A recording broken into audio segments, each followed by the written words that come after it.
First of all, we would like to thank Universités for sponsoring this session. Universités is a project of G3 ICT. So would you like to say a few words about their sponsoring and their activities?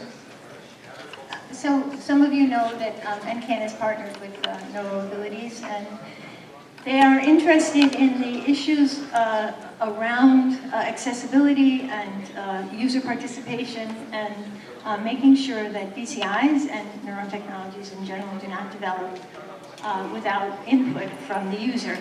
And so they were very pleased to sponsor this session, and we hope that those of you who are here will, and have shown interest, will go to the website and investigate and get involved. Thank you, Frida. So this is the schedule of this session. So as you know, the BCI User Forum is something that has been ongoing during all the BCI meetings. And the format has been changing a lot between these different sessions. So today's forum will be mostly focused on the user application involving motor activity. And the motor activity will be decoded using different recorded signal. First using scalp recording, also using ECOG recording, and at the end something using implanted electrodes. But it's always motor activity, and in the user forum, you will see just the point of view of the user.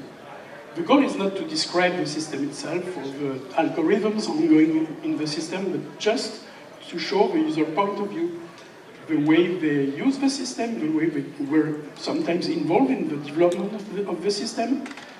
And that's very interesting to have their point of view. So since it was difficult to have them here in the session, they recorded videos under their direct control, or sometimes just interacted with the caretakers or researchers involved in the project to record the videos. And then you will have the opportunity to discuss with the researchers involved in the project, to ask them questions about the way the user were involved, either in the experiment or in the development of the BCI. And that's very interesting to have this point of view as the researcher as well as the user. And also we'll take the opportunity of this session to introduce a new concept, which is a virtual users forum, to help continuing the discussion between different meetings, because it's always... I just have 5 minutes, I know. So we will start discussing about this ongoing activity between the different meetings. So we'll start with a video, first introductory video from Damien Perrier and Samuel Bernardet, and then I will let Phillip Ziebell present his talk, and then we'll move to the 3 videos I was talking about. And at the end of the session, we'll discuss together, and you will have the opportunity to ask questions on this. So let's start with Damien Perrier and Samuel Bernardet. Damien suffers from ALS. I'm always confused with the French version. So he suffers from ALS, and he will tell you more about his own story and the fact he is using now BCI. He created a few years ago an association dedicated to trying, testing, and developing brain-computer interfaces for palliative communication.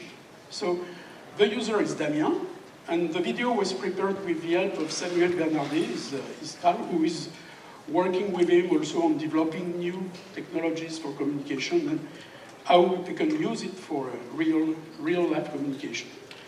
And Damien insisted with me to underline the help of Maureen Claire.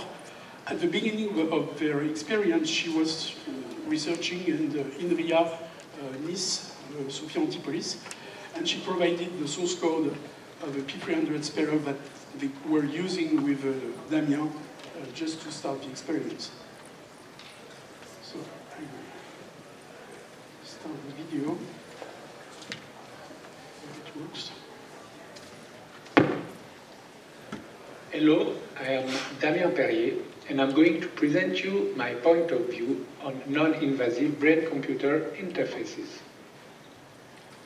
I am a scientist with a PhD in physics, but in 2008, at the age 34, I felt the first symptoms of my disease, ALS.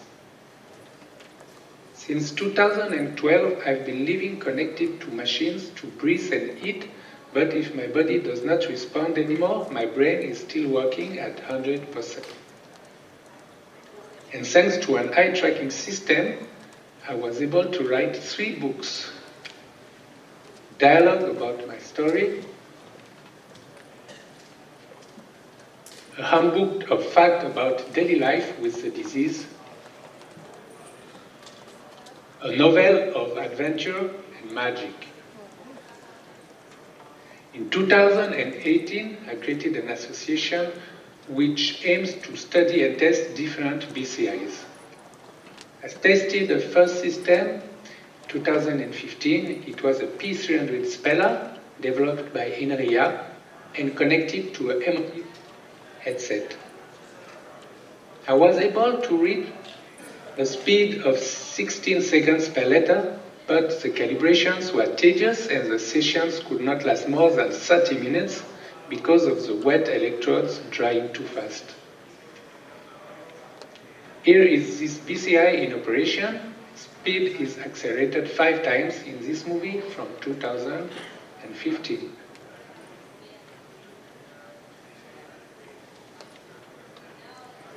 This BCI was adapted to work on a fully open source system and with an open BCI hood. Unfortunately, this hood was not suitable for my head, which sits constantly on a pillow. In 2021, I tested the NextMind EEG sensor, which is very affordable. It does not use P300 waves, but code-modulated, visually evoked potentials. This helmet has an original design adapted to the capture of the waves of the visual cortex with dry and comfortable electrodes. Unfortunately, the Bluetooth connection was difficult because of the position of the sensor between the skull and the cushion. In 2022, I tested another BCI based also on code-modulated visually evoked potentials. This helmet has dry active electrodes on a textile modular frame. It works faster than the P300 system I already knew. Here is the BCI in action at real speed, but the electrodes on this system are not comfortable enough for prolonged use.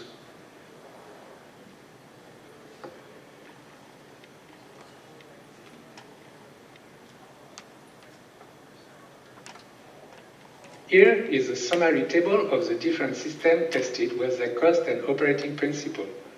They all have in common that they use a visual stimulus. But if my eyes work, I prefer to use eye tracking, which is faster and easier. So I would like to test BCIs that do not use visual stimulus. By integrating a study of the Neuroscience Research Center of Lille, I was able to test a professional acquisition system allowing to measure some relations between auditory stimulus and brain waves. A system using P300 waves with auditory stimulus would be very interesting for me. Another use case of BCI that would be very useful for me is the brain switch. It could be used, for example, as a caregiver call button. I recently met a team at Université of Savoie which made a prototype of brain switch, and this is my next project. Thank you for your attention, and I also thank all the sponsors.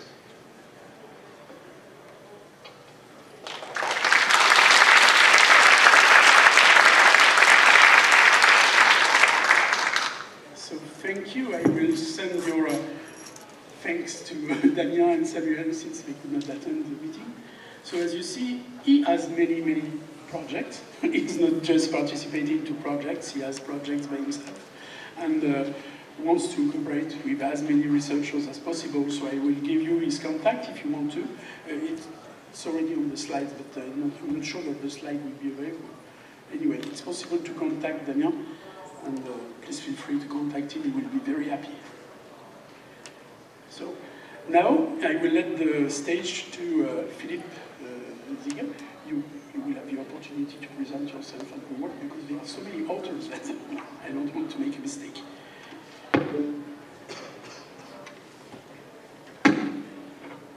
The stage is yours. Okay.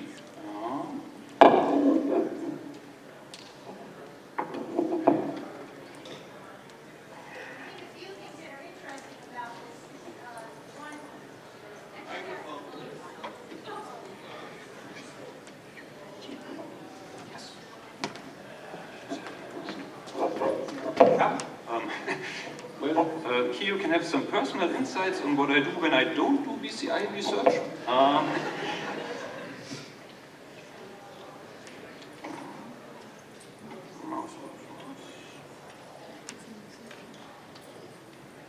Okay, this looks good. Thank you for the opportunity to talk here, and thanks for everybody who showed up. I want to make it real quick and talk a little bit about this virtual user forum idea that we also plan to discuss in the end.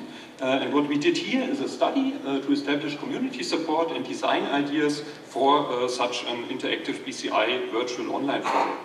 And we did this with an interview and survey study, including end users and researchers. And this is also the reason why all of our end users are completely anonymous. We wanted to get unbiased opinions, so this is probably the only presentation where we have end users, but you will not get their names. As I said, I want to make it real brief, starting with a brief overview on user-centered initiatives to date. As probably quite a lot of you already know, we have quite some research on that has an experimental focus to optimize the design of BCI studies. I included a couple of names here just to highlight how much is out there. We also have user-centered research that has a more interview or survey focus to consider different perspectives of potential end users, of researchers, and also of various other stakeholders. Again, some references to illustrate that. Yet, also probably no surprise to you, we still have a translational gap, as has been mentioned at various occasions at this meeting already, and it has been included in the title of meetings, for example, in 2018. And as one idea, to help find a solution towards that, the BCI Users Forum was created for everyone who's interested in the history there. Well, you experience it right now, and there has already been a paper by Bets Peters on one of the first forums. And here the idea emerged that it would be nice to have something that is longer or that endures this meeting, an additional and constant platform. And so the idea of an interactive online forum was brought up and suggested to the board of the BCI Society, and this is what we are looking at. We collected information with interview and survey data, as I already mentioned in the title.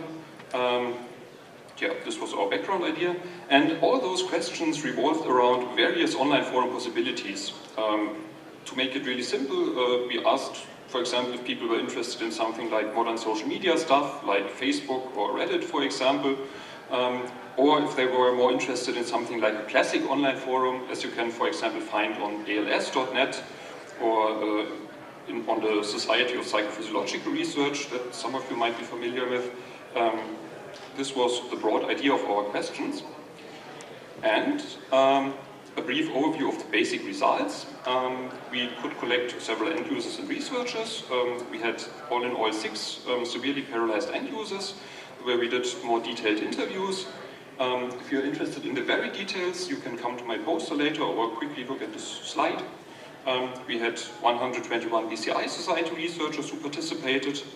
Again, details here on the slide. And I just want to give an overview of the very basic stuff, starting with the basic support of the online forum idea. Luckily for us, all end users were really interested in this idea and supported it. And this was also true for the majority of the researchers that we could ask. This is important because otherwise it wouldn't make sense to talk about design ideas if no one is supporting it. But the design ideas are a bit more complex. So this is something that I would be happy to welcome you at my poster session today, or maybe we can also get into it when we have the discussion at the end of this meeting.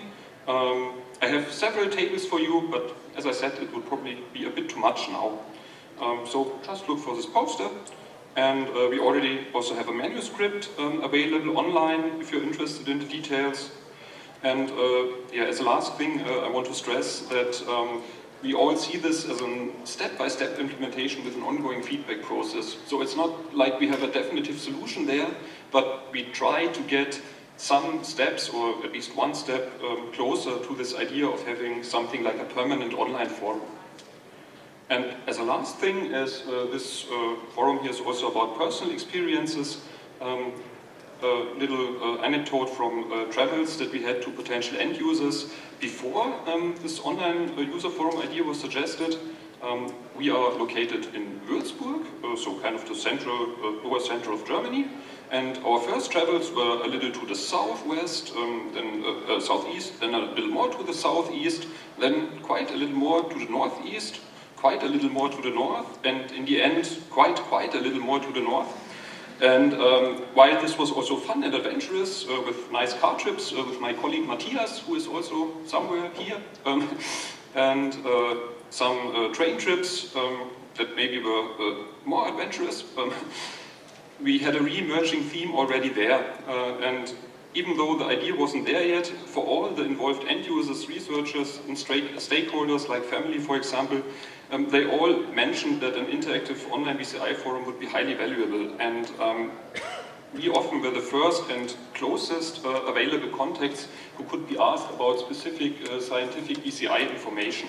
So those people that we traveled to, they looked up BCIs on the internet, they found a lot of stuff, somehow they found our homepage, and they contacted us, and if it was possible, we traveled there. Yeah, just as an idea, if maybe this could be simplified in the future. Okay, thank you. If you're interested in the references, I can send you the slides, and yeah, thank you very much.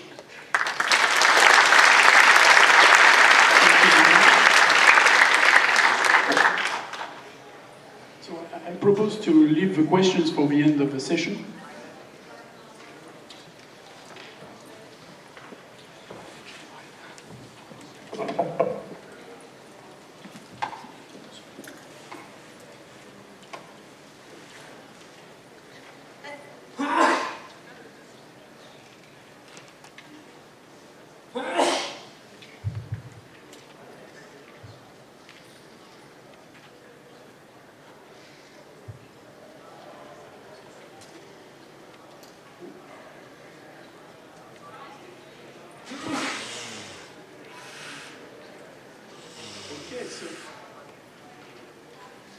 Now we move to the 3 videos I was talking about at the beginning of the session. So we'll start with the work supervised by Donatella Mattia at the Santa Lucia Foundation.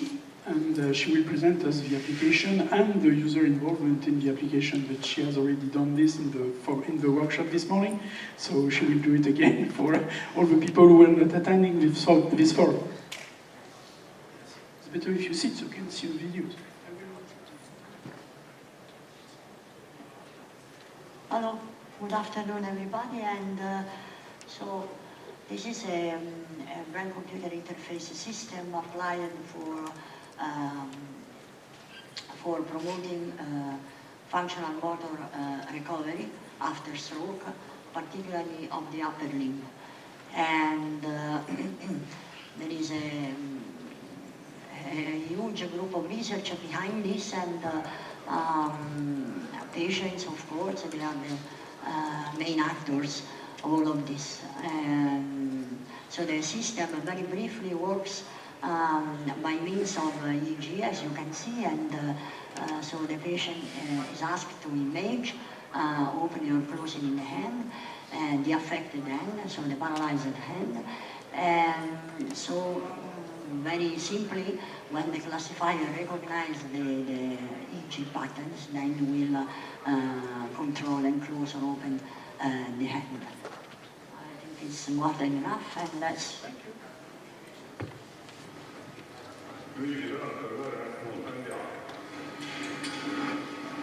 Ricordati, rilassato e concentrato. Ok.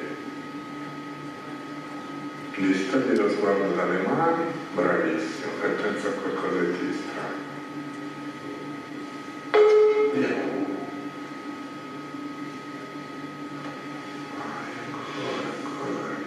Ancora. Bravo, perfetto. Respiro, distogli lo sguardo, rilassato. Vai, subito mano adesso, guarda, ancora. Ok.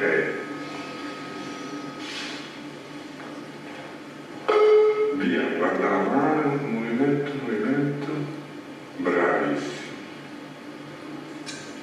Ok, distratto adesso.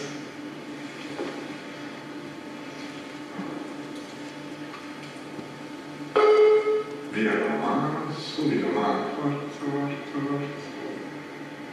Ancora le fatte. Vai col pollice. Manca pochissimo. Ora rilassa anche la mano destra, rilassata. Via. Forza. Ancora. Ottimo. Using this PCI project is very interesting and also very useful.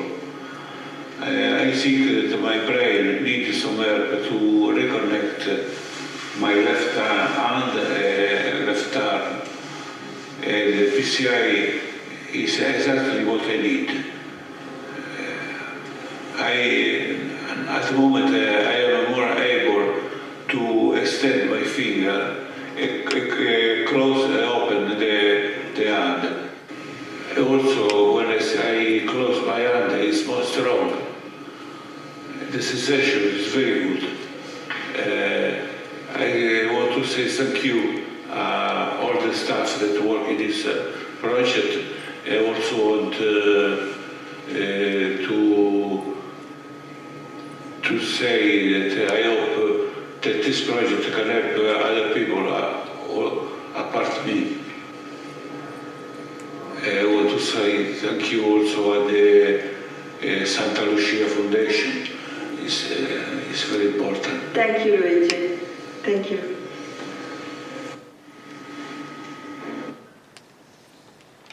So it's the same. I propose to keep the questions and interaction for the end of the session. So now we'll see the second video.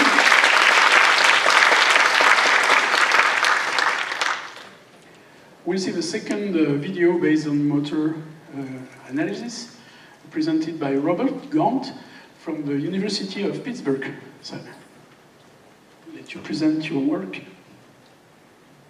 Thank you. So you'll see short videos, interview-style videos with two participants. The fellow on the right, Nathan Copeland, who's been implanted for more than 8 years with 4 Utah BlackRock microelectrode arrays, and the person on the left who was implanted a couple of months ago. So spanning very large time ranges, asking about their experiences so far, both in their abilities to extract control information from the motor cortex to control a robotic arm, as well as the effect of electrical stimulation in their brain to restore sensations from their paralyzed hands.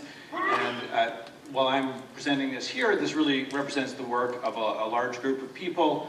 These two participants are from the University of Pittsburgh, but we also have a larger group working with the University of Chicago and Northwestern, and we've started calling ourselves Cortical Bionics. Thank you, Robert.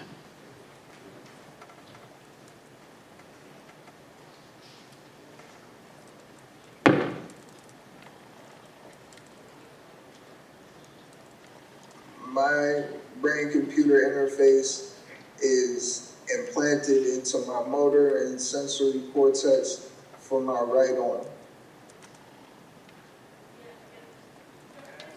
To use my BCI, I basically just have to think about which motion I'm trying to attempt and really just relax into it to get whatever, whether it be the robotic arm or the cursors, to go to the locations that I need them to go.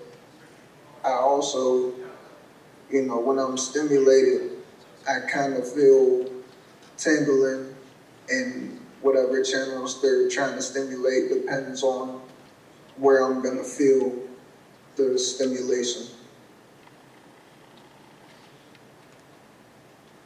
It means a lot to me. Being able to use brain-computer interface is definitely a big boost in my life with my abilities and being able to open new doors that haven't been open for a while or at all. If that, you know, the brain-computer interface is technology that's needed. My name is Nathan Copeland, and for 8 years now, I've been implanted with 4 Utah arrays, 2 in sensory cortex and 2 in motor cortex. I'm actually the first human in the world to have implants in sensory cortex that can be used to send stimulation directly into my brain, and it will feel like a sensation is coming from my hand.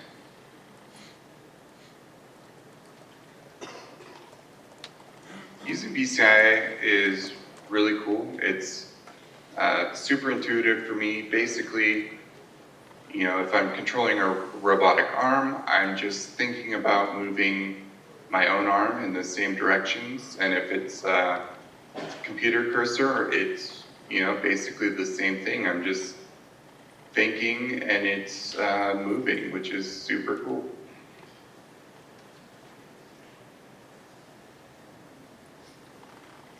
Using a BCI has kind of meant I've had a purpose for the last 8 years.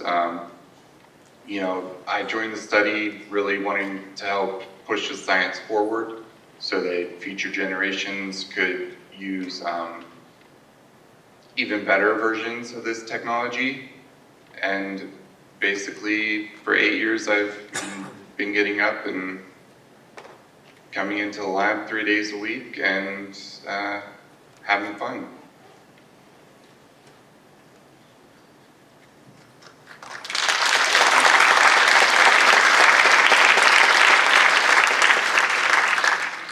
Thank you. And now we'll see the last video of this free users experience session presented by Henri Laura from École Polytechnique Fédérale de Lausanne. Thank you very much.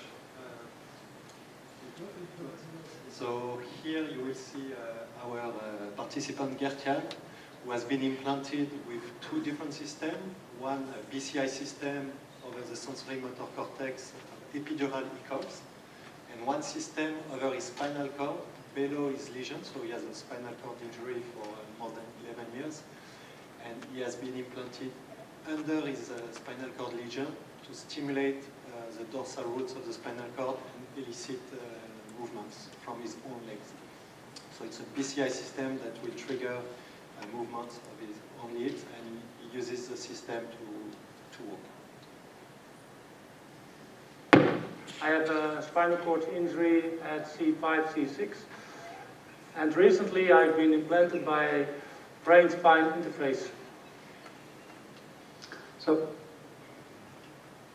here's an example. I can start the stim with my brain. I can talk while doing it, and if I want, I can also maintain the stimulation while talking. I'm maintaining now.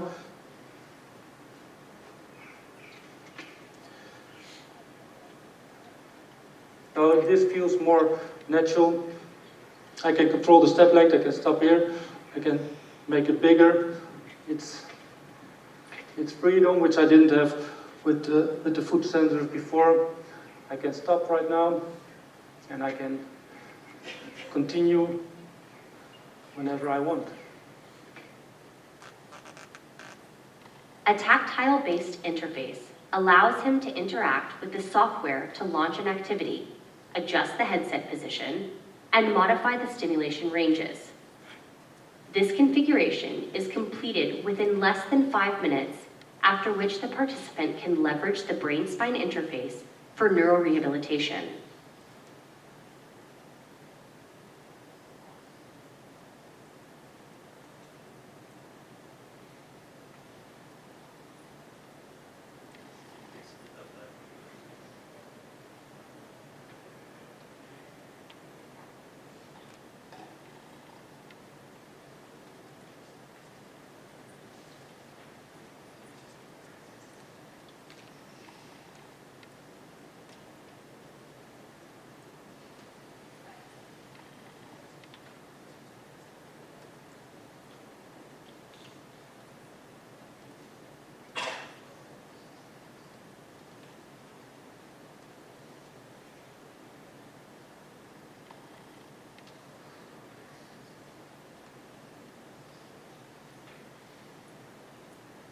Or to support activities of daily living at home and in the community.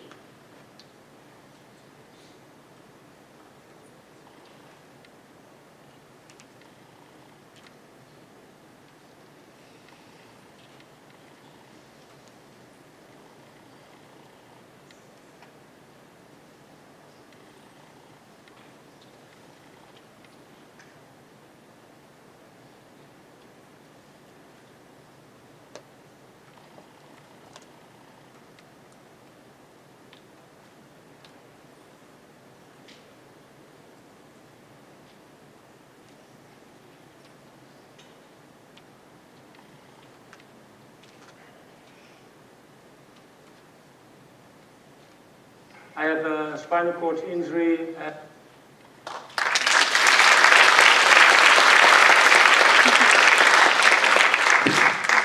So thank you very much for preparing this video. So now I invite you, Teresa, Henri, Donatella, Robert, and Phillip, to come to the panel for the discussion. So that's very difficult to keep correct time interval. So we'll take questions until it's not possible to answer them anymore. And I will invite you to continue this discussion on the ongoing forum activity that will be set up on the net, I hope so, for the next real meeting. So you can join the panel if you like.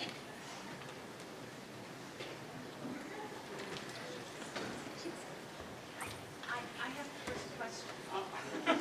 Sorry. So each of you are working in a slightly different aspect of BCI technology. All of you are working directly with people who need the technology. What does that mean in terms of your research? And I guess I'm going to start with you, Rob, and then just come down this way.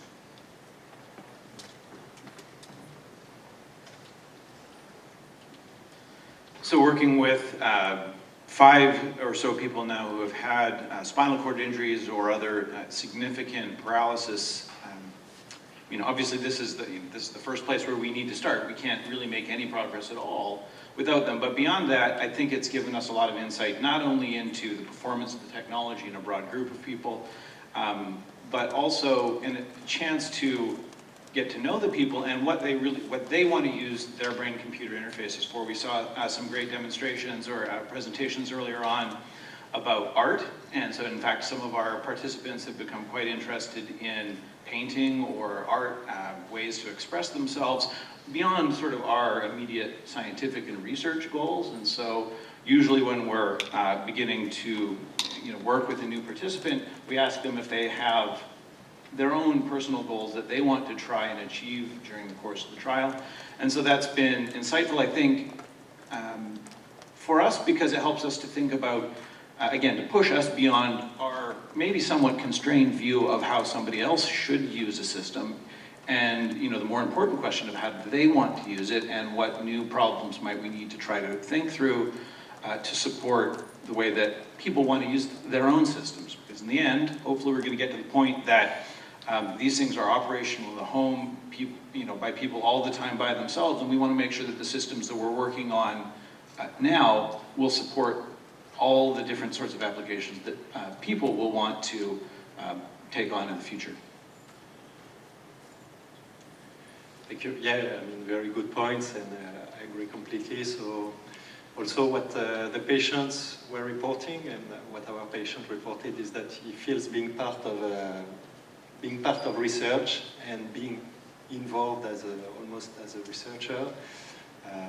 The main motivation for him was not to be cured or to be able to run like before, but really participate in something bigger, in a much bigger project that he felt could help many people after him. So this was one big motivation. And as you said, yeah, we need to take into account their own needs, personalized needs. And often we need to improve the systems. We cannot send them back home after 1 year, explain the system, and just tell them goodbye. We need to follow them over years and keep improving the system. So it's a long-term commitment. And as researchers, we really need to keep up with making the system evolve to meet their needs. Thank you. The application we are working on is a bit different from, it's another perspective.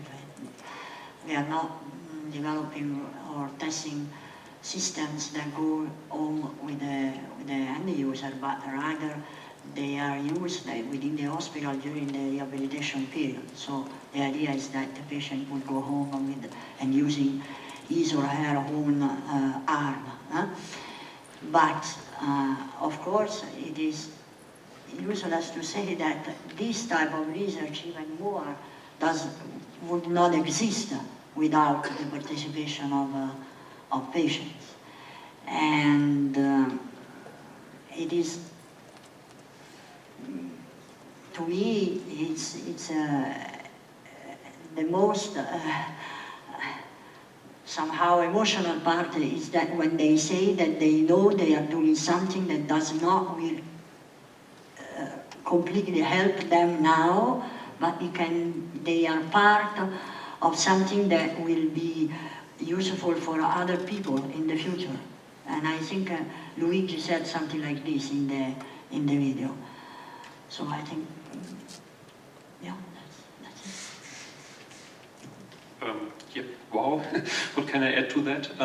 Maybe I can bring in the PhD student perspective a little bit, because there, as maybe some of you saw the talk by Lea Kübler in the morning, it's a little bit tricky to kind of do this work, but it's obviously very important to all of us, and to also publish papers. And we hopefully found a way, for example, with this user forum. This idea has been around for a while, and so we had this idea of, why don't we make a study out of it to give it more foundation, and on the practical side you get a paper out of it. And of course, maybe as one example from the user forum, what are interesting insights when you talk to the users directly. Some of the users said, maybe even all of the users, that they really are not interested in something that goes towards social media because they are socially busy. And this might be hard to imagine if you never are in contact with them. Yeah, something like that. And what they are really looking for is a really simple solution, nothing like social support, because most of them have a really nice social life, as nice as it can be in that state. And they are looking for something that's simple, easy access to unbiased, simple information. Yeah. Okay. Just to continue on exactly what you said, how do we consider their own contribution to this forum?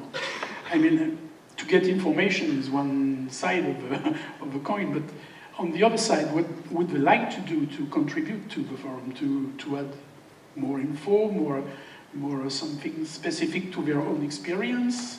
What's their point of view about this?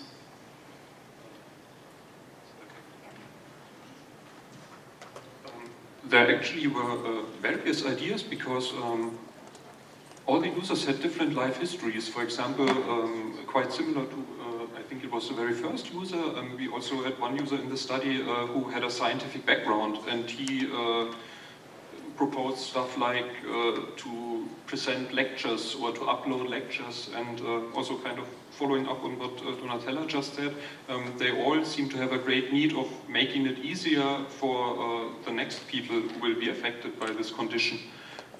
This could be one thing, just providing resources that took them a long time to find or to develop.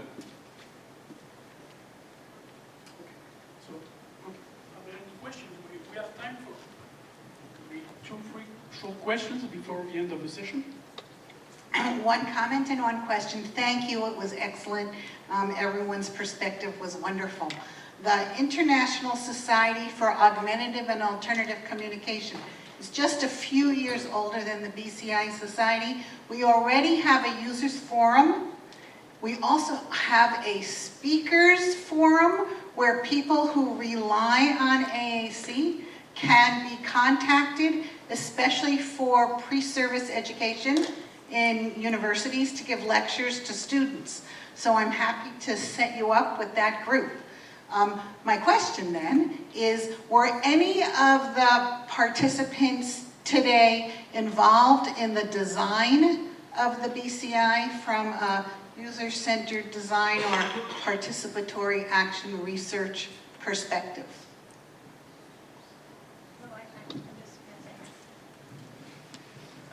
In our case, the participant already was enrolled in a previous study, so we had these inputs when we designed this follow-up study, but not through an official link. So it's true, we should integrate the user's requirements before designing the trial. Maybe the only thing I'll add to that is, you can imagine the regulatory timelines for these things are very long, and so while they have not been involved in the design, of the implant or things themselves, often we take user feedback in how we conduct experiments. So as we're designing, we have a scientific question in mind that we want to address. There's a proposal of how we're going to do it. And then early on in the development of that process, we will take their feedback, not in the structured way that you described there through a formal process, but we frequently incorporate, the perspective of the participant in how we design experiments, often in how we're going to present the information or get feedback from them.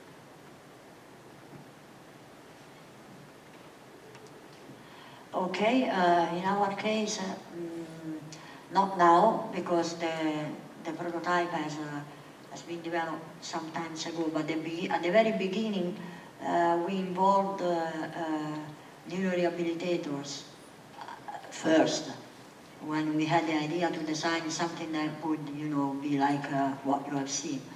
Physiotherapists and neurorehabilitators.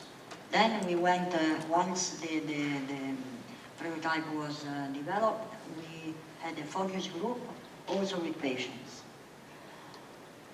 But we don't have any structural forum like you described for the CAA.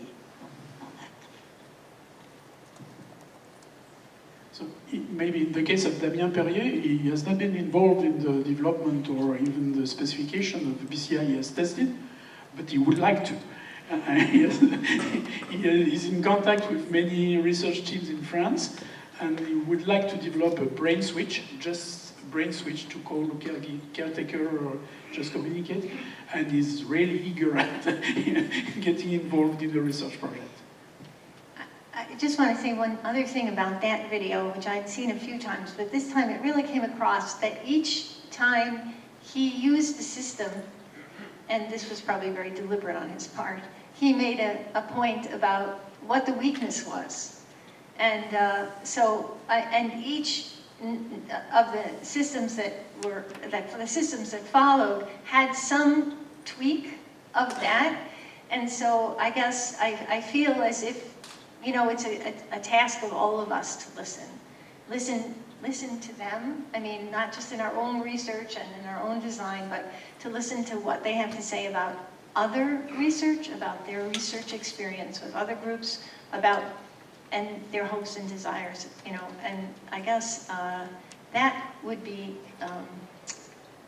great to have in an organized way. And I think that's terrific, Melanie. I salute you guys, and maybe we piggyback on you. Another question?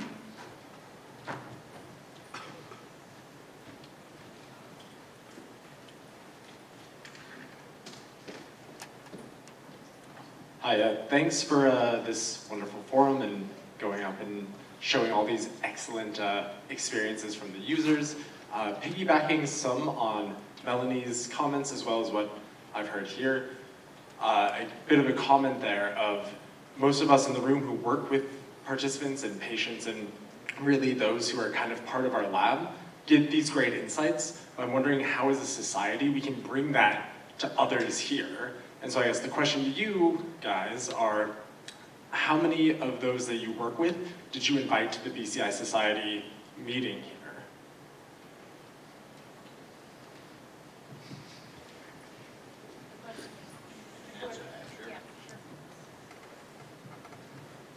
So 0 this time, I can tell you that. I mean, that's a pretty straightforward answer. But we have asked people to come to meetings in the past. Often there's always logistics issues, but yeah, that was not presented this time. But we've done it for other meetings, and some of them are more than happy to do it. Yeah, it's the same for us. Some of the patients are more willing than others. I mean, some prefer to keep a private life and not being exposed to media or to scientific attention. Some others like to be on the show, so I think you need to adapt to the patient. Yeah, it's the same. And no, we have never invited so far. It's a different group of end users, these stroke patients, but we had them, some of them are very enthusiastic, and like Luigi, and they wanted to, to show how, they cope with the system and experience and so on and so forth. Some of them, they even participate to some European project review, for instance. So, depends. I guess it wasn't something that François and I suggested, actually. I mean, we didn't think about, we felt it was a pretty ambitious discussion to have, but perhaps you're right. One of the limitations, we started out this idea thinking that it would be a virtual, there would be some virtual component, but that turned out to be very expensive. And so we plan to make these videos. If it's okay with the researchers, we hope to make these videos and the individuals available to anyone on the BCI site. And then we hope to have a more engaging forum with, in a less in-person venue, so that more users can come and we can get more discussion going. So we hope we can do that at the end of the summer. At some point, we consider to have something like a hybrid participation to allow users to participate from a distance, but it ended out to be too complex to organize. So video, I think, was a good solution as soon as we can share them and for all the participants and yet. Yeah, I have a comment and a question, so thank you very much. And I think the user forum lives only if there is contribution. So it's basically that we as the researchers have to contribute to it, and of course the end users as good as they can. So I would actually have a question for Melanie. How in your forum, how is the contribution? I mean, are they very active? Because that's when we thought about this user forum, this was our worry, that of course everybody finds the idea kind of good, that researchers have a forum to contribute their results and to interact with the patients, maybe in a chat or whatever, but it only lives if everybody contributes. And so our worry was that, of course, we all like the idea, but in the end, we're all too busy to really look at the forum and to contribute. So I would like to know your experiences, and I just would encourage to set it up and to try. This would be actually my vote, that we go for it and that we all contribute. I guess this will be the final comment, unless someone else has something else that's urgent or pressing they want to contribute. So in fact, the Users Forum Online is a PhD project of an individual who relies on AAC. So he has cerebral palsy and is not an oral speaker, and he's finishing up his PhD. So yes, it is run by users, and the user panel also, if you want to be a user who can be a presenter at a university course anywhere, that also is run by users. So very active, passionate group of people. I bet Damien would be one of the people who could, just based on this short video, who would contribute at that level. So, and our lab is happy to help with this. Thank you very much. So I would like to end the session with thanking Teresa for telling me I should come on board this adventure, and it's really a pleasure to and again, thank you for presenting your activities and the activities of your users. Thank you, Phillip, Donatella, Henri, and Robert. Thank you, Teresa, again.